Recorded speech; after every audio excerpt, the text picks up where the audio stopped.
প্রিয় ভাই বোনেরা, আমরা এখানে দেখতে পাচ্ছি, এই যে দেখেন, এই কুকুরটার কিন্তু 5টা বাচ্চা হয়েছে, যেখানে দেশ জুড়ে কিন্তু আলোচনা হচ্ছে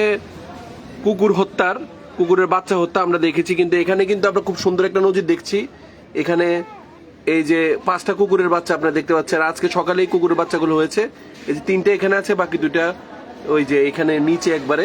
এবং এই ভাই কিন্তু এই বাচ্চাগুলোর আশ্রয় দিচ্ছে। ভাই, কি মনে করে আশ্রয়টা দিলেন আপনি? আমি আশ্রয় দিছি যে বাচ্চা তো মনে করো কুত্তেরা যেমন বাচ্চা, মানুষেরও তো এরকম এই কারণে আমি এখানে কুত্তে ভালো জায়গায় আমি করে দিছি, বিছানা করে দিছি যে ভালো। কিন্তু আমরা তো দেখলাম এক মহিলা 8টা কুকুর বাচ্চা মেরে ফেলছে। সে তো মানুষ না, সে তো ওই অমানুষিক মানে দিছে পরিচয়।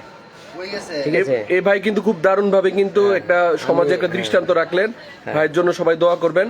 আর এই যে কুকুরের বাচ্চা আপনারা দেখতে পাচ্ছেন, এই যে 8টা কুকুরের বাচ্চা ভাই এখানে আশ্রয় দিয়েছে এই বাচ্চাগুলোরে। এবং এই বাচ্চাগুলোর খাওয়া দাওয়া এই সময়ে উনি এই বিষয়ে উনি যথেষ্ট তৎপর অবস্থায় আছেন। না ভাই, আমি খাওয়া দাওয়া সবসময় দেবো, সমস্যা নাই। আমি মানুষ হওয়া পর্যন্ত মানে সবসময় আমি খাওয়া দাওয়া দেওয়ার চেষ্টা করবো। ধন্যবাদ সবাইকে যারা এই লাইভটা দেখছেন। অবশ্যই লাইভটা শেয়ার করবেন এবং ভাইয়ের জন্য দোয়া করবেন। ভাই কিন্তু খুব দারুণ একটা নজির রাখলেন এখানে।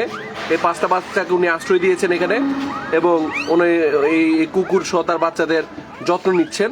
সবাইকে জানাই ধন্যবাদ। আমাদের এই লাইভটা লাইক, কমেন্ট, শেয়ার করে আপনারা অবশ্যই আমাদের পাশেই থাকবেন। ধন্যবাদ সবাইকে।